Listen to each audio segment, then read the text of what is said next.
ಕೊಡಗಿನ ಬಿಜೆಪಿ ಕಾರ್ಯಕರ್ತನಲ್ಲಿ ಸೇರಿಸಬೇಕು ಅಂತ ಬಿಜೆಪಿ ಡಿಮಾಂಡ್ ಮಾಡ್ತಿದೆ ಸರ್. ನೋಡಿ, ಕಾನೂನು ಎಲ್ಲರಿಗೂ ಒಂದೇ, ಪೊನ್ನಣ್ಣ ಅವರಿಗೂ ಒಂದೇ, ಮಂತರ್ ಅವರಿಗೂ ಒಂದೇ. ಕಾನೂನಿನಲ್ಲಿ ಏನು ಕ್ರಮ ತಗೊಳ್ಬೇಕೋ ಅದನ್ನು ಪೊಲೀಸ್ ಇಲಾಖೆಯವರು ತಗೊಳ್ತಾರೆ. ಈಗಾಗಲೇ ಅವರು ಅದನ್ನೆಲ್ಲವನ್ನು ಕೂಡ ಹಿಂದೆ ಇದು ಫೆಬ್ರವರಿನಲ್ಲಿ ಆಗಿರ್ತಕ್ಕಂಥ ಘಟನೆ, ಅದಕ್ಕೆಲ್ಲ ಈಗಾಗಲೇ ಇಲಾಖೆಯಿಂದ ತನಿಖೆ ಮಾಡ್ತಾ ಇದ್ದಾರೆ.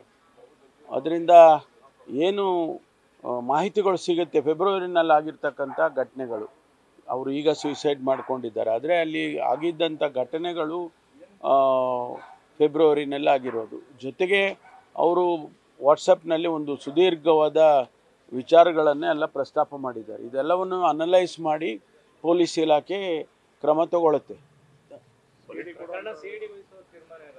ಇಲ್ಲ, ಅದು ಅಗತ್ಯ ಬಿದ್ದರೆ ಮಾಡ್ಬೋದು, ಆದರೆ ಈಗ ಅದನ್ನು ಆ ರೀತಿ ಕಾಣ್ತಾ ಇಲ್ಲ. ಇನ್ನೂ ತನಿಖೆ ನಡೀತಾ ಇದೆ. ಸಿಐಡಿನವರು ತನಿಖೆ ಮಾಡ್ತಾ ಇದ್ದಾರೆ. ಸಿಐಡಿನಲ್ಲಿ ನಾವೇನು ತನಿಖೆ ಅಲ್ಲ, ಅದು ವಿಚಾರಣೆ.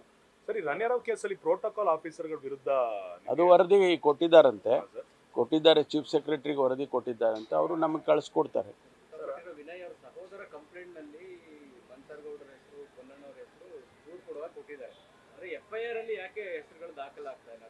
ಅಲ್ಲ, ದೂರು ಯಾರು ಕೊಟ್ಟಿದ್ದಾರೆ ಅದೆಲ್ಲ ತನಿಖೆ ಮಾಡಬೇಕಲ್ಲ, ಅದೆಲ್ಲ ವಿಚಾರಣೆ ಮಾಡಬೇಕು.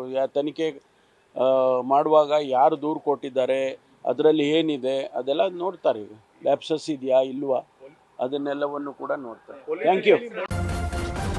ನ್ಯೂಸ್ ಫಸ್ಟ್, ನಿರ್ಭೀತಿಯಿಂದ ನಿಮ್ಮ ಪರವಾಗಿ.